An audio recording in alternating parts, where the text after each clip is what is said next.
Welcome to our video on the Middle Ages of British history.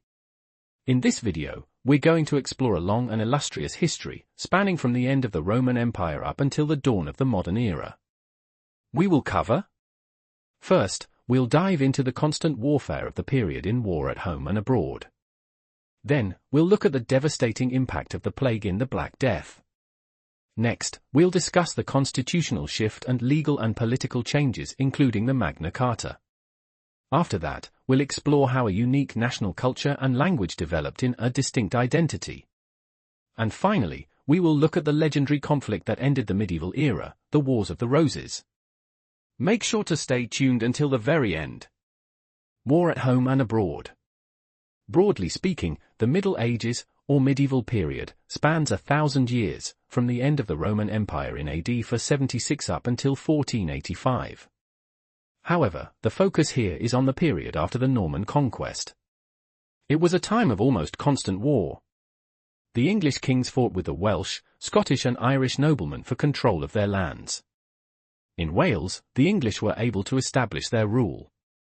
In 1284 King Edward I of England introduced the Statute of Rhuddlan, which annexed Wales to the Crown of England. Huge castles, including Conwy and Carnarvon, were built to maintain this power. By the middle of the 15th century the last Welsh rebellions had been defeated. English laws and the English language were introduced. In Scotland, the English kings were less successful. In 1314 the Scottish, led by Robert the Bruce, defeated the English at the Battle of Bannockburn, and Scotland remained unconquered by the English. At the beginning of the Middle Ages, Ireland was an independent country. The English first went to Ireland as troops to help the Irish king and remained to build their own settlements.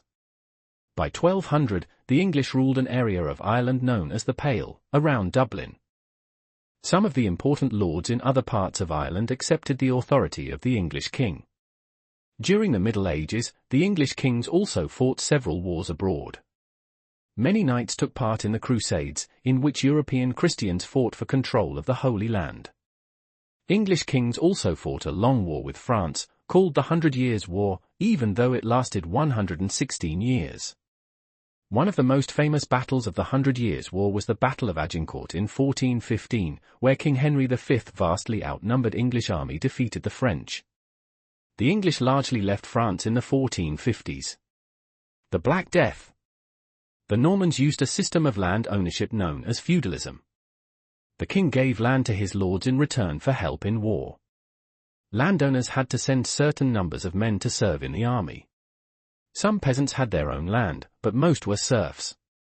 They had a small area of their lord's land where they could grow food. In return, they had to work for their lord and could not move away.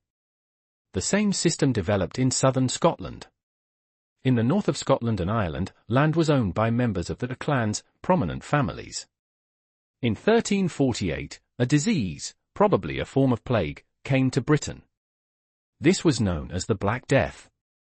1/3 of the population of England died and a similar proportion in Scotland and Wales. This was one of the worst disasters ever to strike Britain. Following the Black Death, the smaller population meant there was less needed to grow cereal crops. There were labor shortages and peasants began to demand higher wages.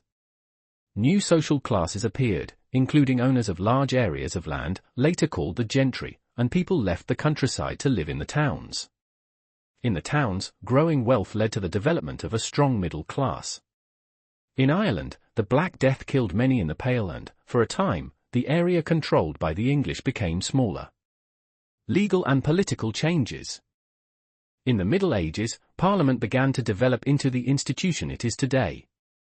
Its origins can be traced to the King's Council of Advisors, which included important noblemen and the leaders of the church. There were few formal limits to the king's power until 1215. In that year, King John was forced by his noblemen to agree to several demands. The result was a charter of rights called the Magna Carta, which means the Great Charter. The Magna Carta established the idea that even the king was subject to the law. It protected the rights of the nobility and restricted the king's power to collect taxes or to make or change laws. In future, the king would need to involve his noblemen in decisions. In England, Parliaments were called for the king to consult his nobles, particularly when the king needed to raise money. The numbers attending Parliament increased and two separate parts, known as houses, were established. The nobility, great landowners, and bishops sat in the House of Lords. Knights, who were usually smaller landowners, and wealthy people from towns and cities were elected to sit in the House of Commons. Only a small part of the population was able to join in electing the members of the Commons. A similar parliament developed in Scotland. It had three houses, called estates, the Lords, the Commons and the clergy. This was also a time of development in the legal system. The principle that judges are independent of the government began to be established. In England, judges developed to common law by a process of precedence, that is, following previous decisions, and tradition. In Scotland, the legal system developed slightly differently, and laws were codified, that is, written down. A distinct identity. The Middle Ages saw the development of a national culture and identity. After the Norman conquest, the king and his noblemen had spoken Norman French, and the peasants had continued to speak Anglo-Saxon. Gradually these two languages combined to become one English language. Some words in modern English, for example, park and beauty, are based on Norman French words. Others, for example, apple, cow, and summer, are based on Anglo-Saxon words. In modern English there are often two words with very similar meanings, one from French and one from Anglo-Saxon. Demand, French, and ask, Anglo-Saxon, are examples.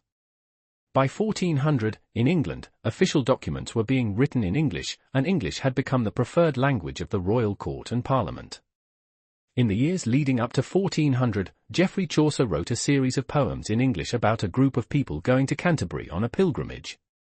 The people decided to tell each other stories on the journey, and the poems describe the travelers and some of the stories they told.